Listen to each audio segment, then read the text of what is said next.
세상에는 많은 종교가 있습니다. 세계 3대 종교는 기독교, 불교, 그리고 이슬람교라고 합니다. 인도에는 힌두교도 있고요.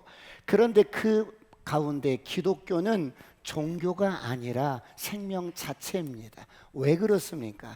기독교는 사람으로부터 시작된 종교가 아니기 때문입니다. 기독교는 사람이 만든 종교가 아니에요. 기독교는 사람이 만든 종교가 아니에요. 그러나 이 땅의 모든 종교는 사람으로부터 출발을 합니다. 사람이 신을 찾아갑니다. 사람이 신이 되기도 합니다. 그러나 기독교는 출발 자체가 다릅니다. 기독교는 하나님으로부터 시작됩니다. 할렐루야.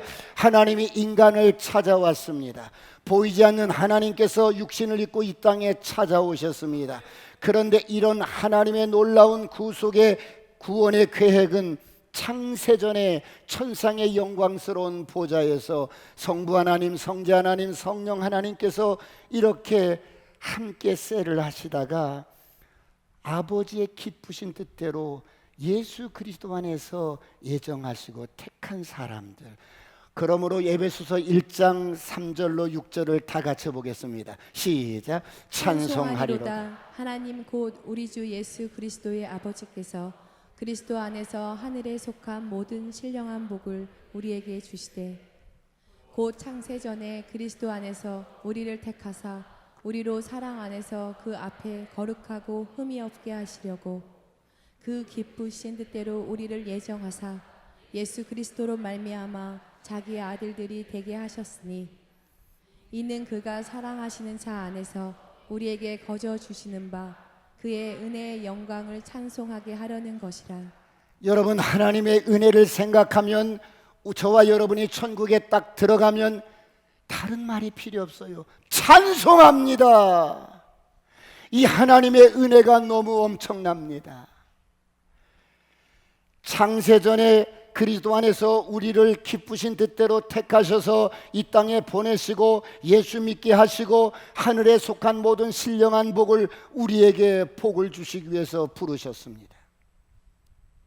이런 하나님의 놀라운 구원 계획을 하나님께서 이루어 가시기 위해서 여러분 아브라함을 부르시고 아브라함을 믿음의 조상으로 세우시고 그 아들 이삭을 통해서 그리고 그 아들 야곱을 통해서 12아들을 세상에 보내셨습니다. 그 가운데 하나님이 이런 구속의 역사를 이루어 가실 수 있도록 첫 번째 아들 루벤을 택한 게 아니고 레위를 택한 게 아니고 시므온을 택한 게 아니고 네 번째 유다 지파를 택하셔서 유다 혈통을 통해서 하나님은 예수 그리스도를 이 땅에 보내시려고 작정을 하셨습니다. 할렐루야.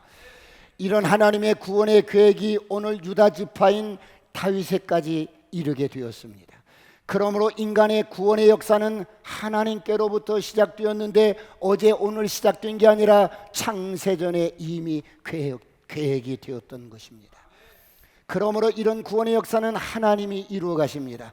그러므로 저와 여러분이 예수 믿고 하나님의 자녀가 된 것은 전적인 하나님의 은혜요 불가항력적인 하나님의 은혜입니다.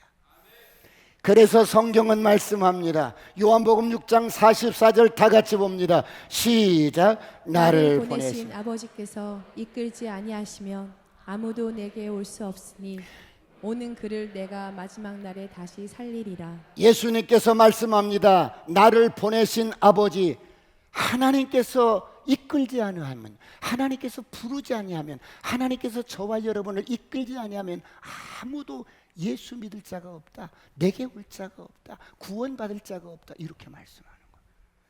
여러분 무엇을 말씀합니까? 예수 믿고 거듭나는 것도 하나님께서 부르시지 아니하면 아무도 예수께로 올 자가 없다고 말씀합니다. 그러므로 오늘 저와 여러분은 하나님의 은혜와 의의 선물을 넘치게 받은 자들입니다. 저와 여러분은 하나님께서 부르심을 받은 자들입니다. 그러므로 예수 믿는 저와 여러분은 인생을 의미 있게 사시길 축원합니다. 재미있게 사시길 축원합니다. 행복하게 사시길 축원합니다. 선포합니다. 어둠은 떠나갈지어다, 저주는 떠나갈지어다, 가난도 떠나갈지어다. 사랑하는 성도 여러분, 오늘은 하나님께서 다윗의 혈통을 통해서 이 땅에 예수 그리스도를 보내야 하시는데, 여러분 지금 다윗이 하나님의 은혜를 망각하고 이런 하나님의 계획을 알지 못하고 죄 가운데 빠져 있어요. 밧세바의 남편 우리아를 죽이고 그의 아내 밧세바를 취하여 애를 낳고 아무런 일 없이 일상적으로 생활을 합니다. 그런데 하나님은 이런 다윗을 사랑해서 죄의 덫에 걸려 있는 다윗을 구원하기 위해서 하나님은 어떻게 하십니까? 첫 번째, 나단 선지자를 보냅니다. 우리 1절을 다 같이 한번 보겠습니다. 1절 다 같이 시작. 여호와께서 나단을 다윗에게 보내시니 그가 다윗에게 가서 그에게 이르되 한 성읍에 두 사람이 있는데 한 사람은 부하고 한 사람은 가난하니. 여러분, 하나님은 다윗을 사랑해서 누구를 보내십니까? 말씀을 가진 나단 선지자를 보내십니다. 그 결과 어떻게 됩니까? 다윗이 회개하고 돌이킵니다. 사랑하는 성도 여러분, 그렇다면 진정한 회개는 누구로부터 시작이 됩니까? 진정한 회개는 하나님께로부터 시작이 됩니다. 할렐루야. 오늘 하나님은 죄악 가운데 빠져있는 다윗을 구원하기 위해서 사람을 보내십니다. 그러므로 진정한 회개는 하나님께로부터 시작이 됩니다. 기독교는 출발이 하나님이요, 하나님께로부터 시작된 종교요, 부르심도 하나님이시요, 죄를 깨닫게 하시는 분도 하나님이십니다. 할렐루야. 그런가 하면 우리를 회개케 하시는 분도 하나님이십니다. 하나님께서 역사하지 아니하면 인간은 회개할 수 없습니다. 그러므로 요한복음 16장 8절은 이렇게 말씀합니다. 다 같이 합독합니다. 시작. 그가 와서 죄에 대하여 의에 대하여 심판에 대하여 세상을 책망하시리라. 그가 와서, 성령님이 오시면 죄가 뭔지, 죄에 대해서, 의에 대해서, 심판에 대해서 알게 하십니다. 하나님이 아니시면 우리는 죄를 깨달을 수가 없습니다. 왜 그렇습니까? 인간은 근본적으로 죄가 무엇인지 모릅니다. 내가 어떤 존재인지 잘 모르기 때문입니다. 그래서 사람들은 회개라고 하면 겨우 생각하는 죄가 어떤 죄입니까? 윤리적인 죄, 도덕적인 죄, 그리고 조금 신앙적인 죄라고 생각한다면, 하나님, 내가 주일성수를 못했어요. 하나님, 내가 11조를 못했어요. 겨우 이런 것들을 고백하면서 회개했다고 합니다. 그래서 술 먹던 사람이 술 좀 끊은 것, 그리고 욕 잘하던 사람이 욕 좀 끊은 것, 나 많이 바뀌었지, 나 많이 변화됐지, 요즘 나 온누리교회 나가거든, 나 많이 바뀌었지, 그렇게 생각할 수 있어요. 그런데 참된 회개는 그런 것이 아닙니다. 참된 회개는 내가 죽는 것입니다. 할렐루야. 나의 옛사람이 죽는 것이에요. 내 삶 전체가 하나님을 등지고 내가 가고 싶은 대로, 내가 살고 싶은 대로 내 삶이, 진정한 회개는 여러분 완전히 방향을 돌이켜서 하나님을 향하는 겁니다. 오늘 이런 은혜가 있기를 축원합니다. 축원합니다. 오늘 본문은 하나님께서 다윗을 사랑해서 다윗을 돌이키기 위해서 하나님께서 사람을 보내셨습니다. 사랑하는 성도 여러분, 그러므로 결국 회개는 누구로부터 시작이 돼요? 하나님으로부터 시작되는 거예요. 다윗이 회개하고 싶어서 회개하는 것이 아니에요. 하나님께서 주도한 회개입니다. 여러분, 회개가 바로 이와 같습니다. 내가 회개하고 싶다고 해서 회개가 되는 게 아니에요. 회개하는 것도 하나님의 은혜가 아니면 회개가 안 되는 거예요. 죄가 깨달아지지 않아요. 여러분, 오늘 다윗의 이 회개를 누가 주도해요? 하나님이 주도하는 거예요. 하나님께서 다윗을 사랑하셔서 하나님이 사람을 지금 보내신 거예요. 지금 다윗은 죄의 덫에 걸려서 영적으로 마비가 됐어요. 여러분, 사망의 잠을 자고 있어요. 하나님에 대한 감각을 잃어버렸어요. 그런 다윗이 어때요? 하나님께서 그런 다윗을 사랑해서 나단 선지자를 보냅니다. 지금 다윗이 어떤 상태예요? 사무엘하 11장 27절을 보겠습니다. 다 같이 합독할까요? 시작. 그 장례를 마침에 다윗이 사람을 보내 그를 왕궁으로 데려오니 그가 그의 아내가 되어 그에게 아들을 낳으니라.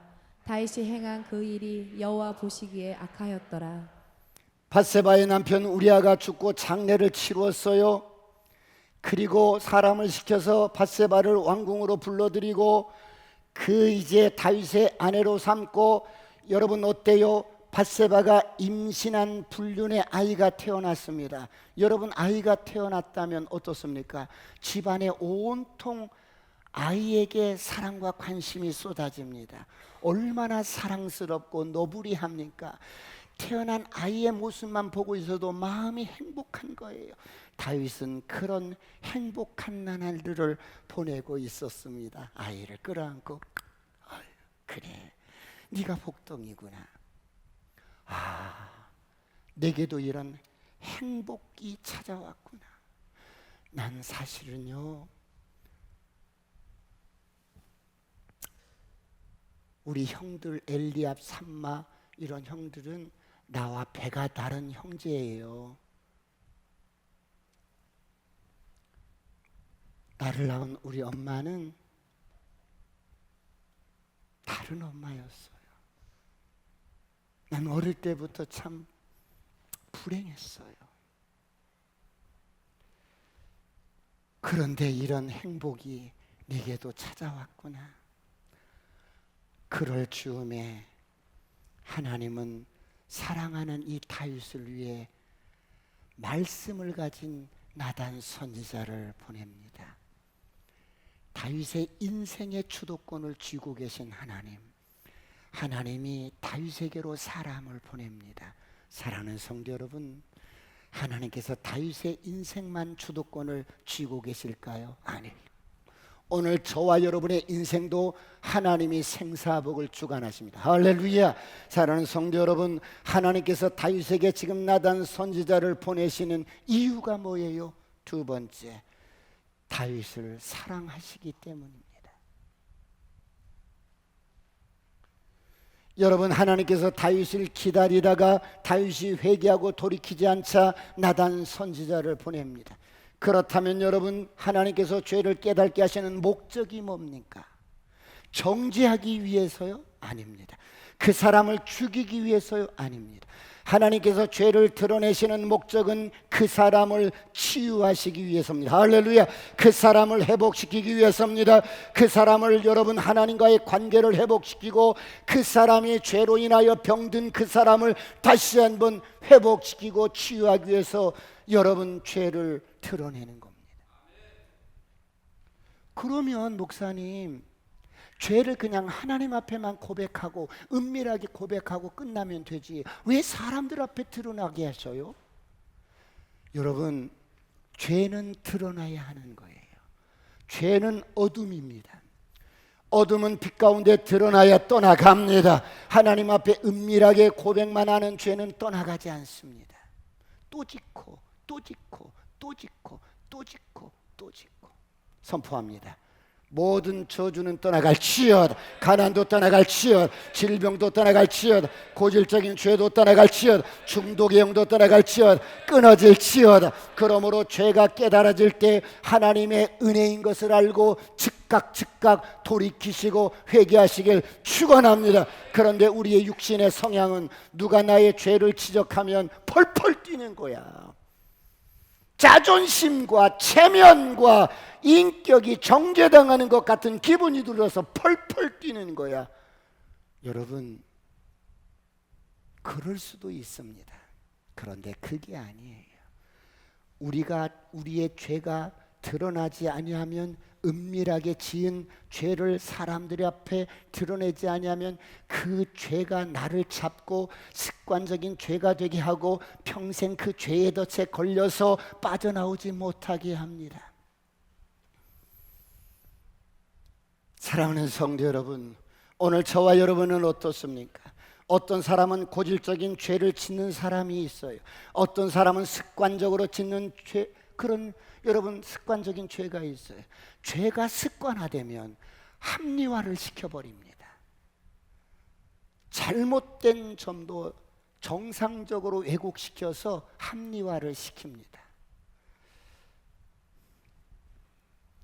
여러분, 이 화를 내는 것도 인격이 돼버릴 수가 있어요. 신경질적인 것도 인격이 돼버릴 수가 있어요.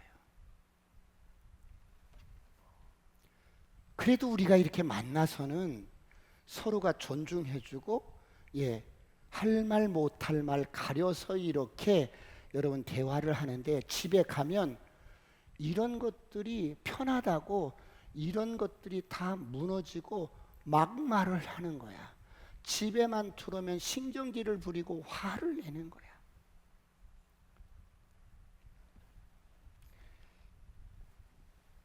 이처럼 잘못된 것이 습관화되면 자신의 문제를 발견하지 못하고 늘 습관적인 죄를 짓습니다.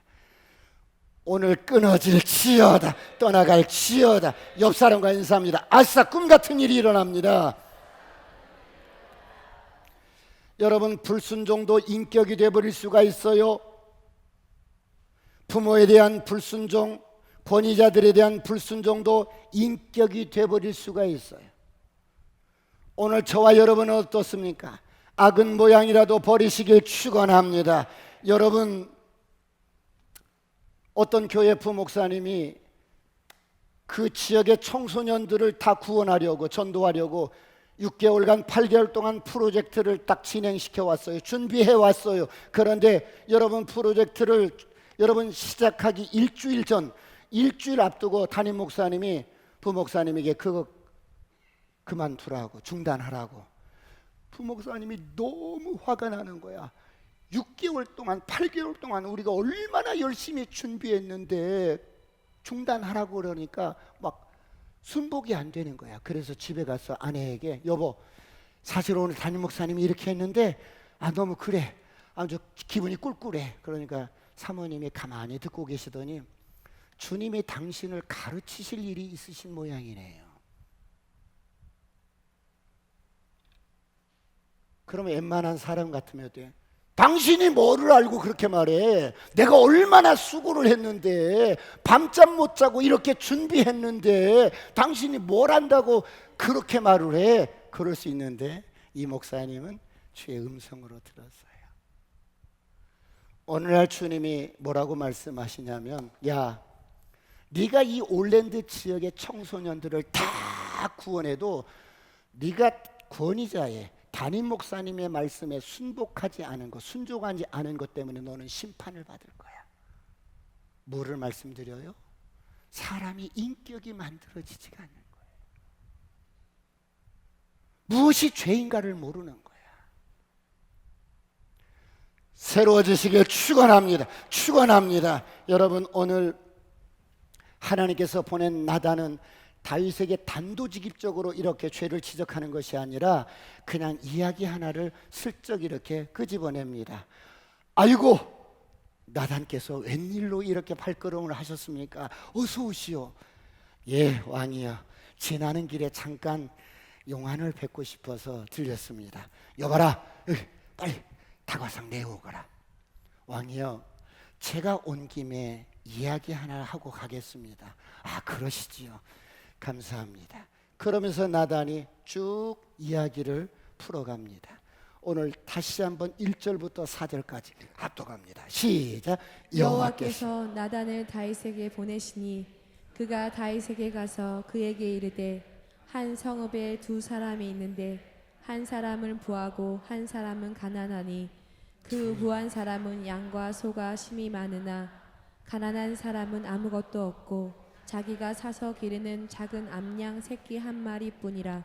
그 암양 새끼는 그와 그의 자식과 함께 자라며 그가 먹는 것을 먹으며 그의 잔으로 마시며 그의 품에 누움으로 그에게는 딸처럼 되었거늘 어떤 행인이 그 부자에게 오매 부자가 자기에게 온 행인을 위하여 자기의 양과 소를 아껴 잡지 아니하고 가난한 사람의 양 새끼를 빼앗아다가 자기에게 온 사람을 위하여 잡았나이다 하니. 왕이여, 어떤 부자가 살고 있었어요.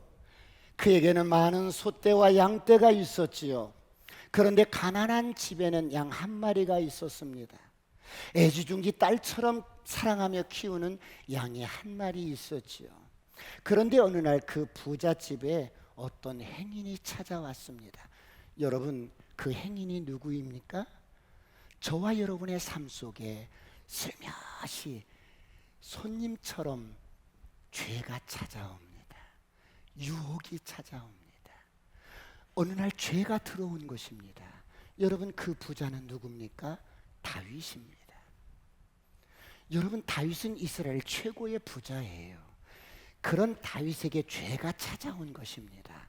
그런데 이 부자가 자기에게 찾아온 행인인 죄를 대접하기 위해서 어떻게 합니까? 자기 집에 여자도 많아, 양떼도 많아, 소떼도 많아.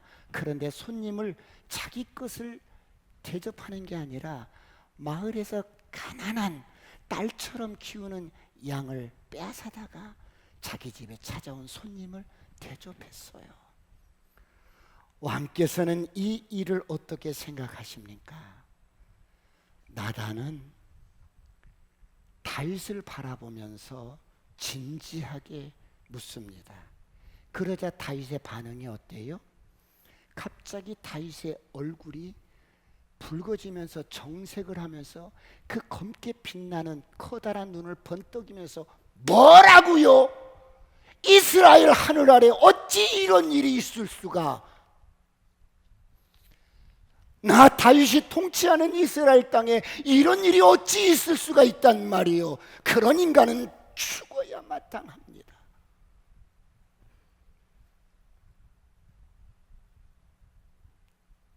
그리고 율법의 한 해가 생각났죠.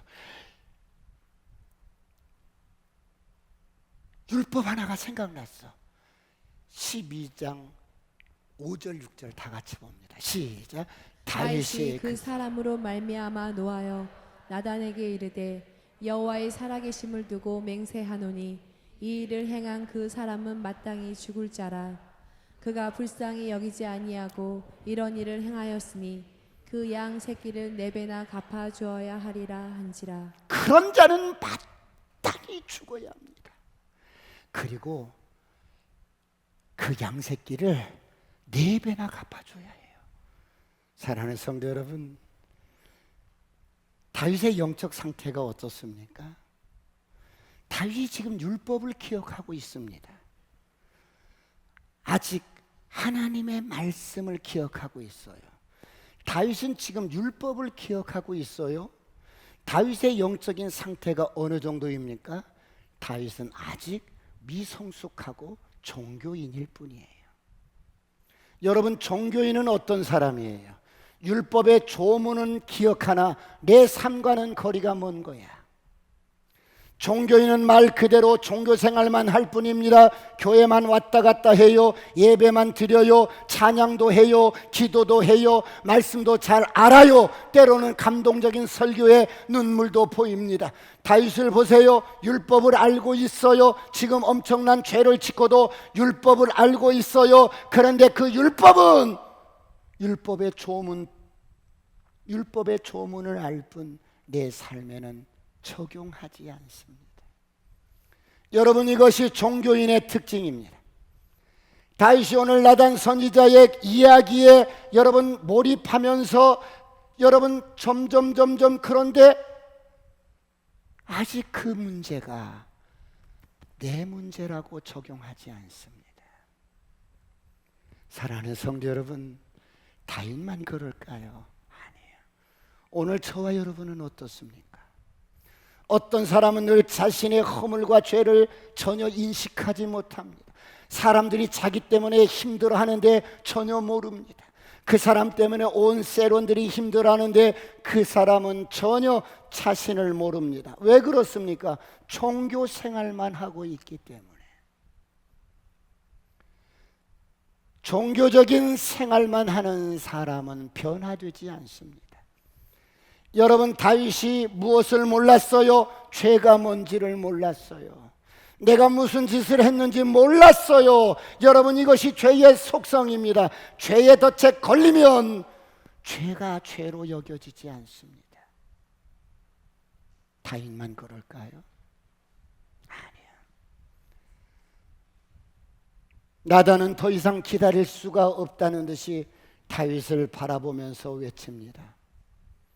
당신이 그 사람입니다. 당신이 바로 그 사람이에요. 바로 당신입니다. 다윗은 설마 자기일 줄은 정말 꿈에도 몰랐지요. 그런데 나단은 왕이여, 바로 당신이 바로 그 사람입니다. 당신이 죽어 마땅한 그 사람이에요. 바로 당신이 그 사람입니다. 사랑하는 성도 여러분, 다윗만 죽어야 할 사람일까요? 아니요. 모든 인간은 죄인으로 태어나서 죄를 지어서 죄인이 아니라 운명적으로 죄인으로 태어나서 우리는 죄인입니다. 그러므로 저와 여러분이 바로 죽어야 할 그 사람입니다. 그렇다면 저와 여러분이 죽어야 할 그 자리에 지금 누가 서 있습니까?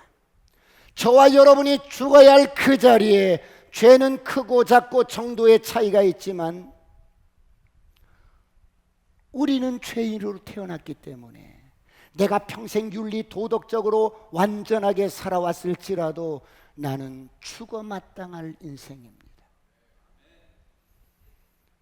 그런 저와 여러분이 죽어야 할 그 자리에 지금 누가 있습니까? 저기 십자가를 보십시오. 바로 십자가에 예수가 계십니다. 할렐루야. 여러분, 그 십자가는 내가 죽어야 할 자리, 내가 달려야 할 자리입니다. 그런데 내가 죽어야 할 그 자리에 지금 누가 대신 죽습니까?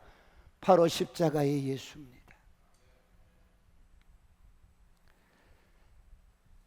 그러므로 이사야서 53장 5절 6절을 보겠습니다. 다 같이 합독합니다. 시작. 그가 찔림은 우리의 허물 때문이요 그가 상함은 우리의 죄악 때문이라. 그가 징계를 받음으로 우리는 평화를 누리고 그가 채찍에 맞음으로 우리는 나음을 받았도다. 우리는 다 양 같아서 그릇 행하여 각기 제 길로 가거늘 여호와께서는 우리 모두의 죄악을 그에게 담당시키셨도다. 우리는 다 양 같아서 그릇 행하여 각기 제 길로 갔거늘 여호와께서 우리 무리의 죄악을 예수께 담당시키셨도다. 할렐루야. 오늘 나단 선지자의 이 지적 앞에 다윗이 어떻게 합니까? 여러분, 다윗이 숨소리도 낼 수 없이 윽 하고 여러분 나단 선지자 앞에 쓰러집니다. 심장에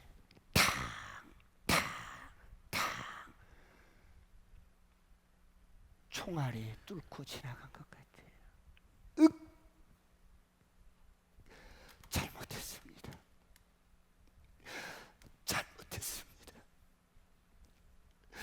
미안합니다. 잘못했습니다.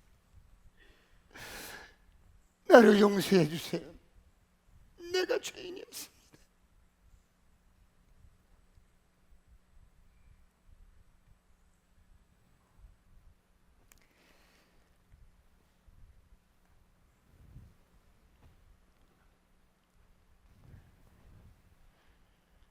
사랑하는 성도 여러분, 여러분의 인생 여정 속에 정말 죄 때문에 울어보신 적이 있으세요? 하나님 앞에 진심으로 통회하며 자복해 보신 적이 있으세요? 없다면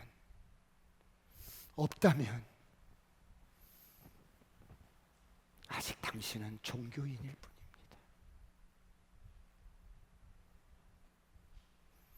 하나님 앞에 죄가 생각나서 가슴을 치면서 통곡하면서 울어보신 적이 있으십니까? 주님, 이게 웬 은혜입니까? 이게 웬 사랑입니까?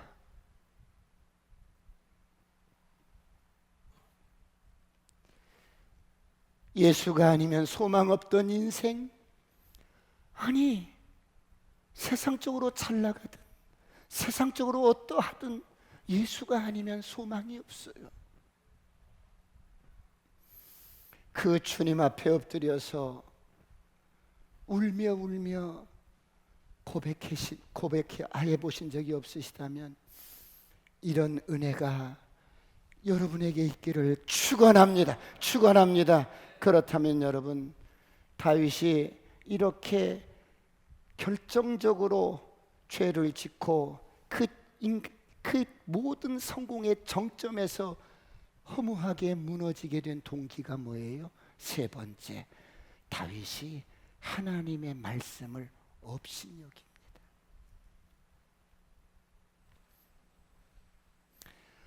오늘 본문 7절에서 9절까지 보겠습니다. 7절에서 9절 시작.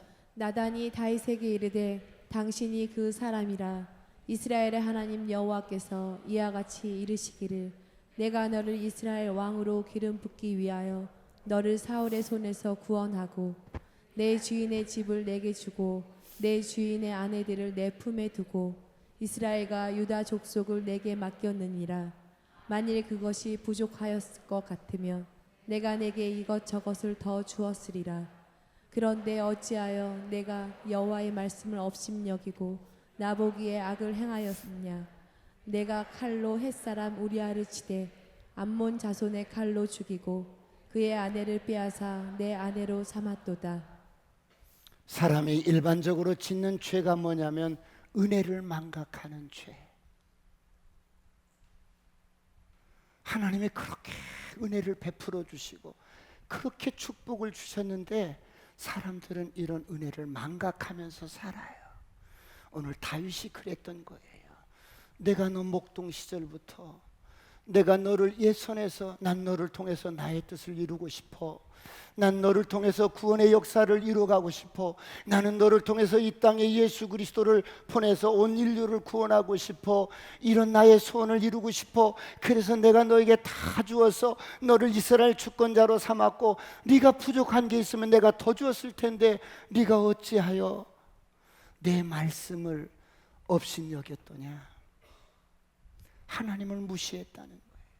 하나님의 말씀을 인격적으로 대하지 않은 겁니다. 사랑하는 성도 여러분, 다윗만 그럴까요? 오늘 저와 여러분은 어떠십니까? 하나님의 말씀을 경외하고 인격적으로 대하시길 축원합니다. 하나님의 말씀을 무시하는 것은 다윗이 아직 하나님을 잘 알지 못했어요. 목사님, 다윗이 하나님을 잘 몰랐다는 말이 그러네요. 다윗도 하나님 잘 알았잖아요.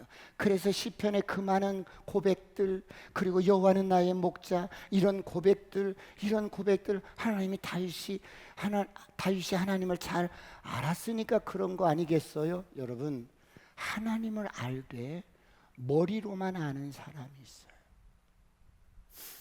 하나님을 알되 관념적으로만 아는 사람이 있어요. 다윗은 하나님이 어떤 분이신지 경험적으로 잘 몰랐어요. 사랑하는 성도 여러분, 오늘 하나님을 어떻게 알아가야 합니까? 오늘 하나님이 저와 여러분에게 원하시는 게 무엇이겠어요? 하나님이 정말 저와 여러분에게 진정으로 원하는 게 뭐겠어요? 여러분은 무엇이라고 생각하십니까? 하나님께서 여러분의 재물을 원하실까요? 하나님께서 여러분의 헌신을 원하실까요? 하나님께서 여러분들이 더 기도 많이 하는 걸 원하실까요? 하나님께서 여러분 정말 충성을 다하기를 원하실까요? 하나님께서 저와 여러분에게 가장 원하시는 것이 한 가지가 있어요. 그게 무엇입니까? 요한복음 17장 3절입니다. 다 같이 합독합니다. 시작.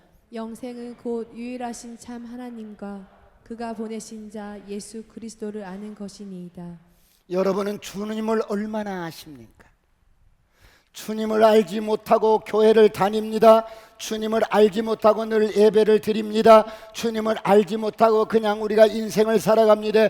주님이 어떤 분이신지 알지 못한 채 우리가 신앙생활해요.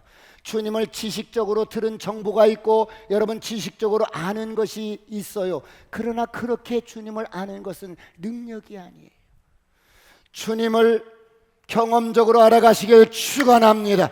여러분 부부가 이렇게 살다 보면 여러분 눈짓만 봐도, 목소리 톤만 들어도, 손짓만 봐도 여러분 무엇을 원하는지 알 수가 있어요. 주님과 이렇게 인격적으로 여러분 경험적으로 알아가시길 축원합니다. 하나님의 사랑이 어떠한 것인지 경험하시길 축원합니다. 하나님의 선하심이 어떤 분이신지 경험적으로 알아가시길 축원합니다. 그분의 인자하심이 얼마나 그분이 인자하신 분인지, 얼마나 그분이 신실하신 분이신지 경험적으로 알아가시길 축원합니다. 그러므로 알자, 여호와를 힘써 알자, 이런 은혜가 있기를 축원합니다. 사랑하는 성도 여러분, 다윗은 오늘 하나님을 알되 지식적으로만 알았던 거예요. 하나님이 어떤 분인지 잘 몰랐어요. 다윗은 하나님이 전지전능하신 분이라는 것을 지식적으로만 알았어요. 그래서 다윗은 아무도 몰래, 하나님도 모를 것 같은 그런 엄청난 죄를 저질렀어요. 우리아를 죽이고 밧세바를 취합니다.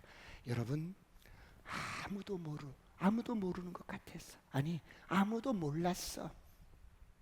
완전 범죄로 끝나는 거야. 그런데 오늘 나단 선지자가 다윗에게 와서 여러분 책망을 하는데, 여러분 그 죄가 드러나자 다윗에게 하나님이 어떤 하나님이냐면 시편 139편 1절로 4절 시작. 여호와여, 주께서 나를 살펴보셨으므로 나를 아시나이다. 잠깐만, 주님이 나를 아시는 분이에요. 할렐루야. 2절 다 같이 시작. 주께서 내가 앉고 일어섬을 아시고 멀리서도 나의 생각을 밝히 아시오며. 주님은 내가 앉고 일어섬도 알고 멀리서도 나의 생각을 밝히 아시고. 3절 다 같이 시작. 나의 모든 길과 내가 눕는 것을 살펴보셨으므로 나의 모든 행위를 익히 아시오니. 4절.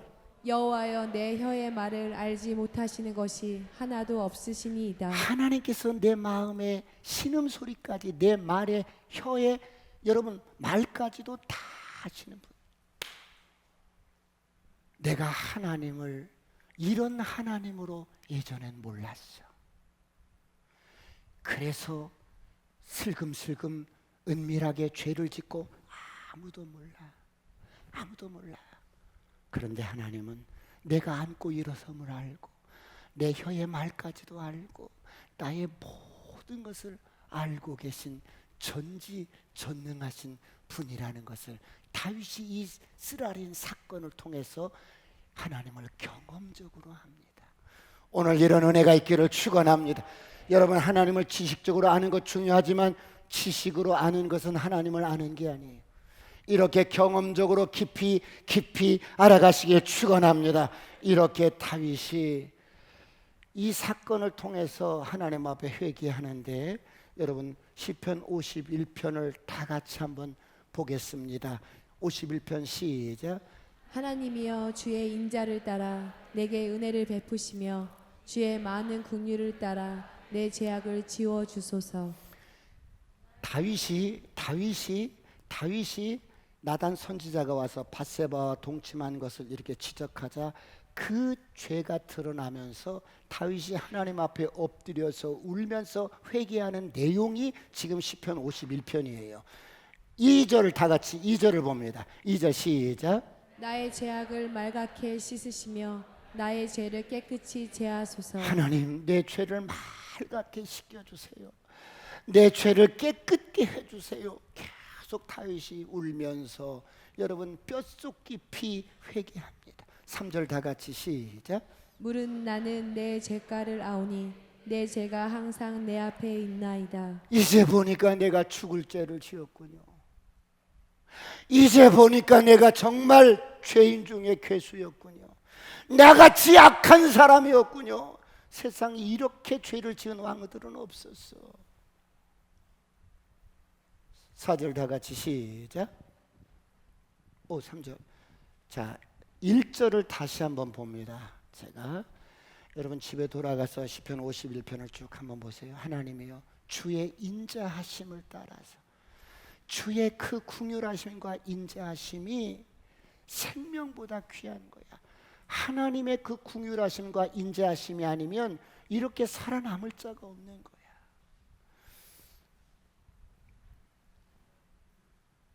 여러분, 하나님이 우리를 이렇게 인자하시게 긍휼을 베푸시고 여러분 그 은혜를 베푸시는 이 주님이 내 죄악을 지워주세요. 없애주세요. 내 과거에 얼룩진 구겨진 인생 좀 지워주세요. 지워주세요. 나 절대 이런 짓 안 할 거예요. 지워주세요. 그러고 있는 거예요.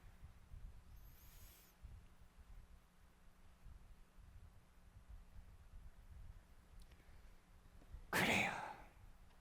어떤 부정한 죄라도 어떤 불의한 죄라도 와라. 너희 죄가 주홍 같을지라도 내가 눈과 같이 희게 하리라. 할렐루야. 하나님이 세상을 이처럼 사랑하사 독생자를 주셨으니 이는 누구든지 저를 믿는 자마다 멸망치 않고 영생을 얻게 하려 하심이라. 너 과거 지우고 싶지? 괜찮아. 와, 내가 지워줄게.